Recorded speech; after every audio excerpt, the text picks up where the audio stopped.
follow-ups limited, so we can make sure to work the room and keep your questions concise. First and foremost, I want to welcome a special group of visitors to the briefing room. 21 journalists from around the world are observing the briefing today as part of the department's International Visitor Leadership Program, a 3-week professional exchange program for current and emerging foreign leaders.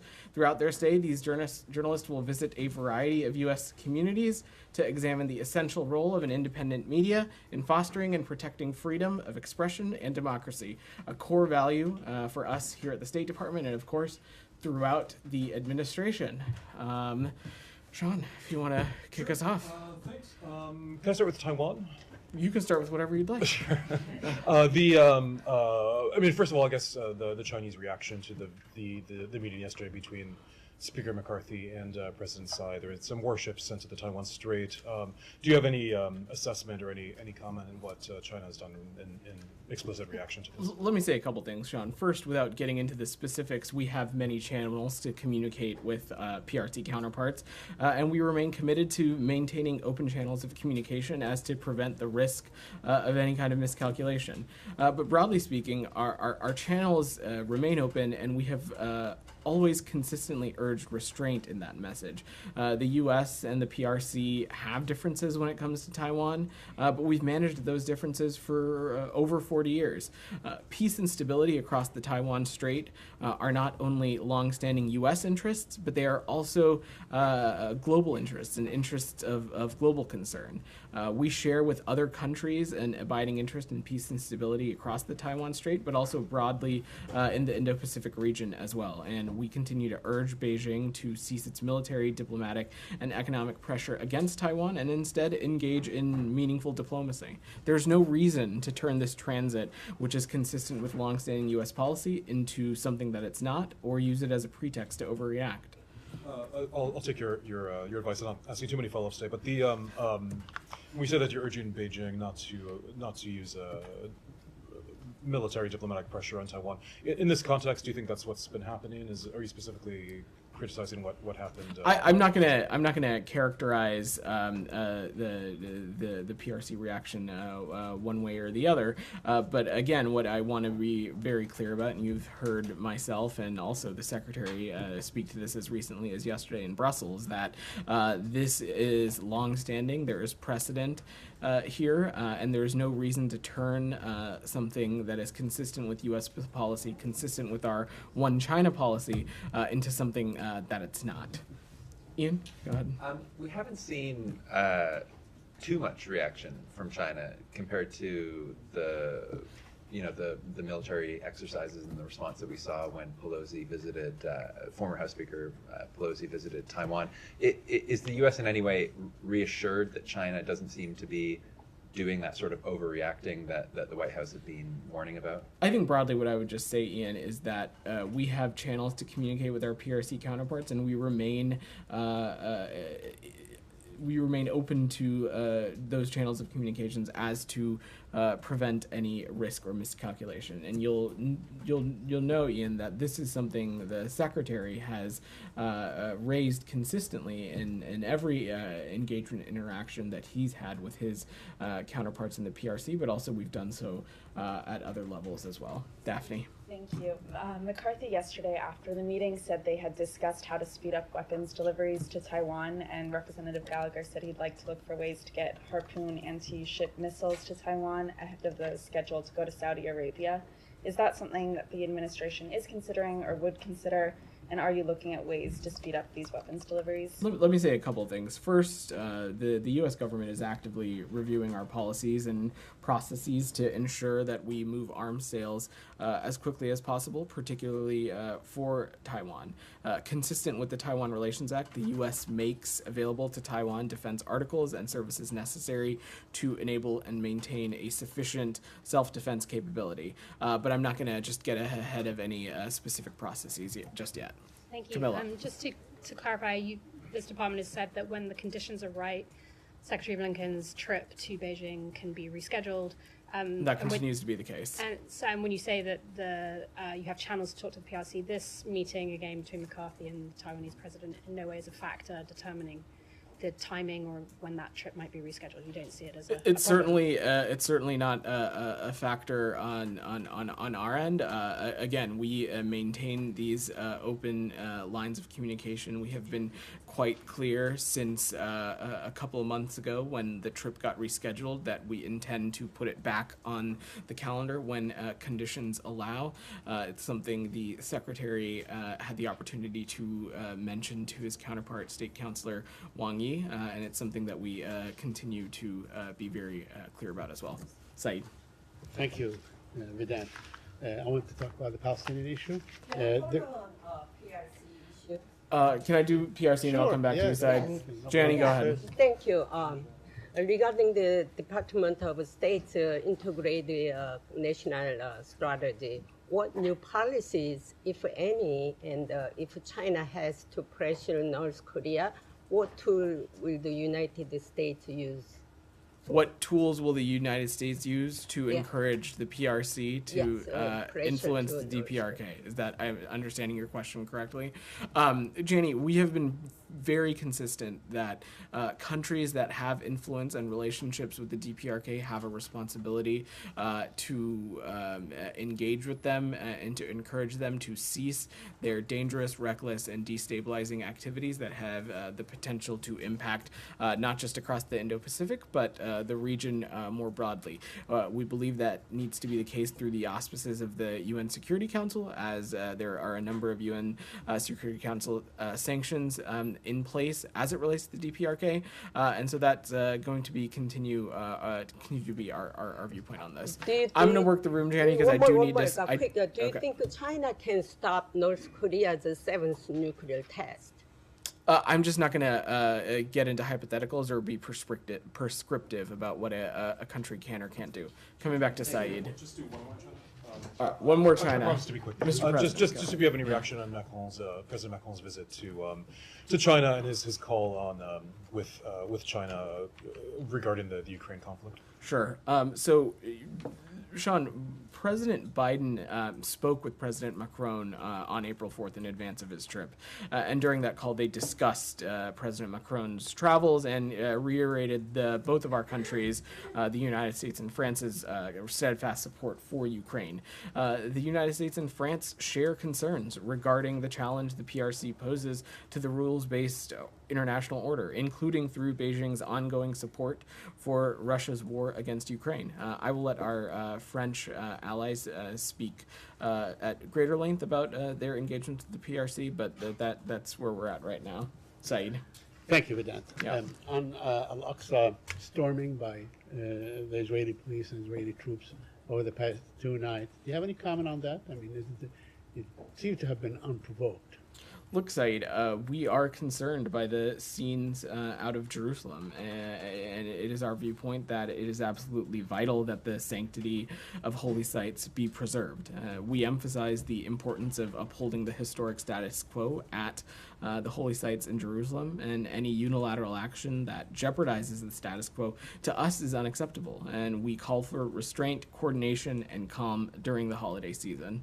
Have you called the Israelis? Has anyone called the Prime Minister's office or the Minister of I don't have any Defense and so specific on calls to read outside, to urge but them not to do this again? you Because know- obviously, I mean, the writing is on the wall. They will keep doing this all throughout the month of Ramadan. And Saeed. that can only, as we have seen today, that will only provoke counter violence. Saeed, I don't have any specific calls or engagements to read out to you, but we are in constant and regular touch with our Israeli partners as well as the Palestinian Authority about these issues, and so we'll continue to raise them directly.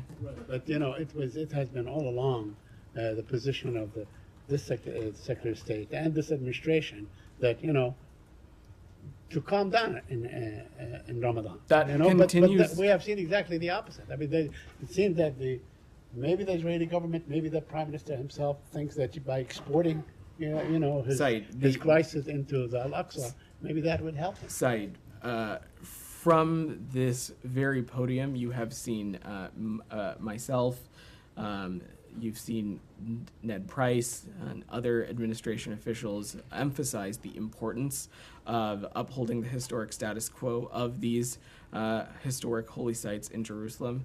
And we continue to say quite forcefully that any unilateral action that jeopardizes the status quo is unacceptable. And that continues to be our posture on this. Kathleen, go. I have a couple more questions. Saeed, I really want to make sure that I work the room before I have to go upstairs. About a U.S. citizen who's Okay. been incarcerated Briefly. By the Israelis. You know, he's an elderly man. He's a U.S. citizen. He's a well-known businessman from Youngstown, Ohio. You know, he's under administrative detention.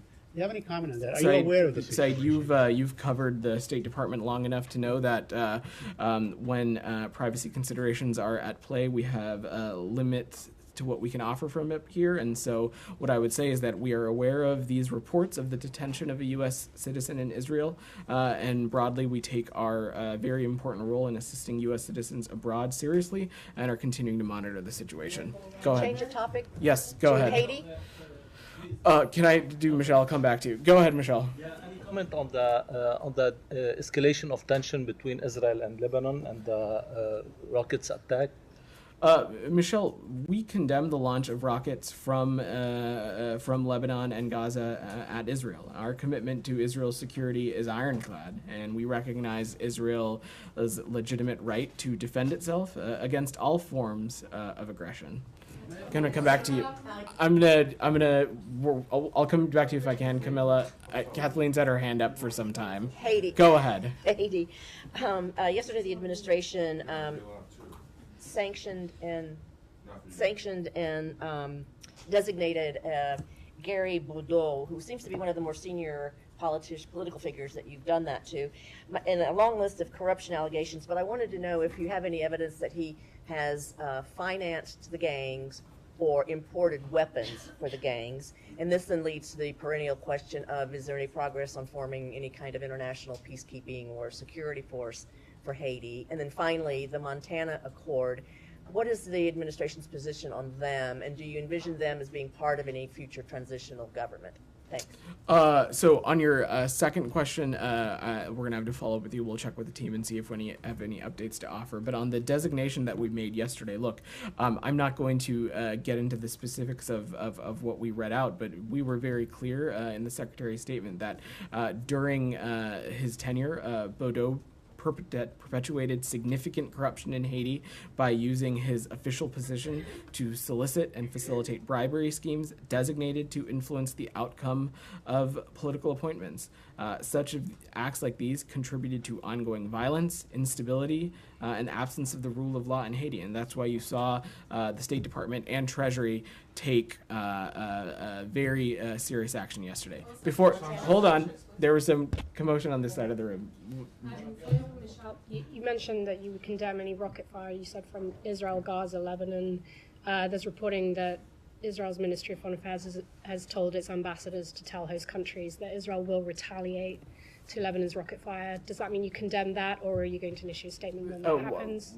Camilla, what you just heard me say is that we have a very clear viewpoint on this, which is that Israel has legitimate security concerns, and it has every right to defend itself from these legitimate security concerns. I don't have any specific diplomatic communications to read out or offer perspective on, but the Israel has legitimate security concerns and has every right to defend itself. Go ahead.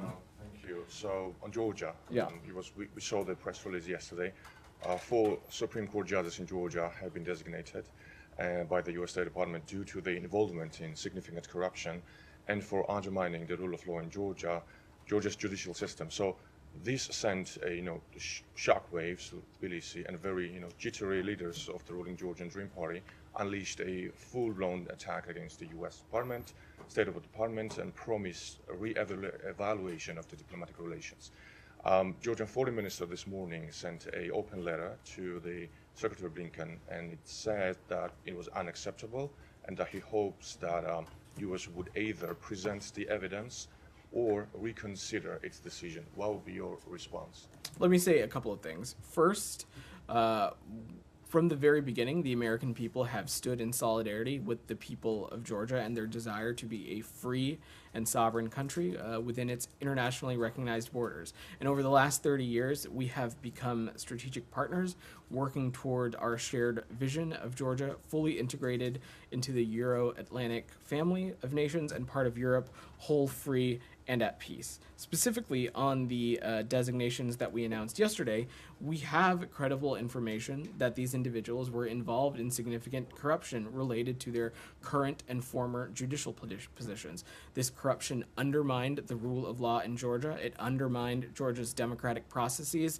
It damaged the public's faith in Georgia's democratic institutions and officials. As we've previously said, information is gathered from a variety of sources, including open source, and we have very credible information to believe that there was significant involvement in this corruption. Alex, I'm gonna work. Okay, let me do one follow-up, Alex, and I'll come back to you. Go ahead. What are the exact actions of these judges that led you to believe that they are engaged in corruption? And if you have those facts, will you send it to the Georgian officials for further investigations? And one more question, please. Do you think that it is timely to impose sanctions on the judges? Don't you think that it might backfire and bring more polarization between Georgian political parties and interfere with Georgia's I'm going to stop you into the right there. European The sanctions and designations were just announced yesterday, so I don't think that it is time to lift them, if that was your question. Number one, as I said previously, the State Department has gathered this information from a variety of sources, including open sources. Credible information was obtained that these individuals abused their public positions by participating in corrupt activity, and I'm just not going to get into further specifics from up here. Alex, go ahead. Just a quick follow-up on that. We have seen Georgian interim government taking punitive actions against visit participants. Are sanctions something we should expect more moving forward? The U.S. Will continue to have a number of tools at its disposal to hold these kinds of individuals accountable. Alex, I'm not going to be prescriptive from here. Sure. Moving to Russia, please. Go ahead. Russian court will hear from reporter Ivan on April 18th. Just to be clear, the charges against him are trumped up. Do you agree with that? So, Alex, I would point you no further than what Secretary Blinken said about this yesterday in Brussels, in that he was very clear that he had no doubt in his mind that Mr. Gershkovich was in fact being wrongfully detained.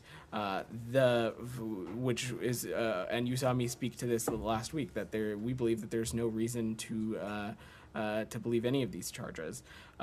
We are working through the formal determination process and the policy process in which those work out. I don't have any update to offer on that beyond what Secretary Blinken said yesterday. But broadly, we have no higher priority than the safety and security of American citizens around the world, including those that are being wrongfully detained, or being held hostage. Can you just walk us through the process without naming a name or this particular case? What does it look like? Does it also include Secretary talking to Lavrov and some other? Well, the Secretary spoke to Lavrov. He spoke to Lavrov on Sunday, and he was very clear that the United States found this detention unacceptable, and he called for his release. And he also called for the release of wrongfully detained American citizen Paul Whelan as well. And the question: why is it taking this long? Alex, this is a very deliberate process, a process bound in important policy and law, and we want to make sure that process happens in a way that does justice to this process. Go ahead. Yes, China's Ministry of Foreign Affairs denied today any trafficking of fentanyl or fentanyl precursors from China to Mexico. This happens, as you know, after the Mexican president said there is no production of fentanyl in Mexico and asked China for help. What does the U.S. has to say about this? I've spoken about this a little bit broadly. The Secretary views the threat that fentanyl poses as an important priority of his, and a specific piece of that, of course, is fentanyl precursors originating from China and other parts of the world. But I don't have anything new to update or offer on that. Go ahead. Thank you. Yeah. Thank you. And On Bangladesh, recent investigative documented by German-based news organization Deutsche Welle and Sweden-based Netro News have jointly revealed that Bangladesh Allied Force RAB, Rapid Action Battalion, has been involved in extrajudicial and political killings. For the first time, two insiders turned whistleblowers have now spoken out about the inner working of the death squad and said, without the approval of the Prime Minister, it is very unlikely that the Home Minister would give an order like this. In light of these in light of these, which suggest series of human rights violation, abuse of power by the Bangladeshi government, we would like to know if the U.S. government is considering extending or imposing sanction on Ministry of Home Affairs. I'm not gonna preview any actions from up here, but we will examine the allegations in this article and video very carefully, and we hope the Bangladeshi government will do the same. Broadly, perpetrators of human rights should be held accountable. Samira, put your hand up. Thank you so much. It's about Tomasz Salehi, a singer and a political prisoner in Iran. It's been reported that he needs immediate medical assistance. Do you have any comment on that? So we're aware of these reports of authorities torturing Tomasz Salehi and his need for urgent medical attention. The Iranian regime's treatment of Tomasz would unfortunately be only the latest in a long line of human rights abuses perpetuated by the regime. We call on Iran's leadership to release Tomasz now, release all political prisoners now, and provide Mr. Salehi with the needed medical attention. Iran's harsh treatment of political prisoners is meant to intimidate people and suppress dissent, and it simply underscores just how much Iran's leadership fears its own people, particularly young people like Tomasz. Michelle, you had your hand up? Okay, let me do one Iran question from Geeta, and then Michelle, I'll come to you. You had your hand up. Go ahead, Geeta. Thank you, Vedant. It's about reestablishment of diplomatic ties between Iran and Saudi Arabia. The Biden administration has always said it supports any initiative to bring peace and calm to the region. How does the administration see this development between those two countries? Are you talking about a specific meeting or engagement? Well, right now in China, the two foreign ministers of Iran and Saudi Arabia have met. That's what I was trying to get at. So, look, Geeta, a meeting of Iranian and Saudi foreign ministers is an expected step in the dialogue process, and as we've said before, we've long encouraged direct dialogue and diplomacy, including between Iran and its neighboring regional government, to help reduce tensions and risk conflict. If this dialogue leads to concrete actions by Iran to curb its destabilizing activities in the region, including the proliferation of dangerous weapons, then of course we would welcome that.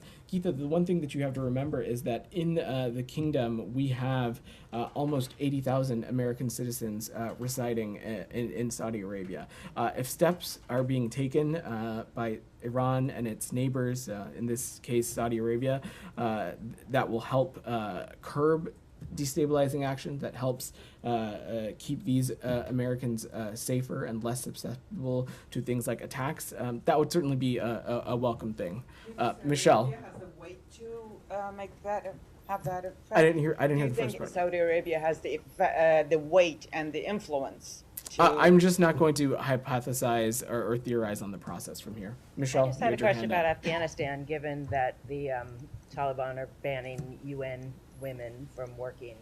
I wonder if you still think that the Taliban have any interest in what their reputation is abroad. So, Michelle, we are extremely concerned that yet another reprehensible Taliban decision banning Afghan women from working with the UN. The Secretary put out a brief message last night sharing the UN AMA's statement and noting that we urge the Taliban to put Afghans first and reverse this decision.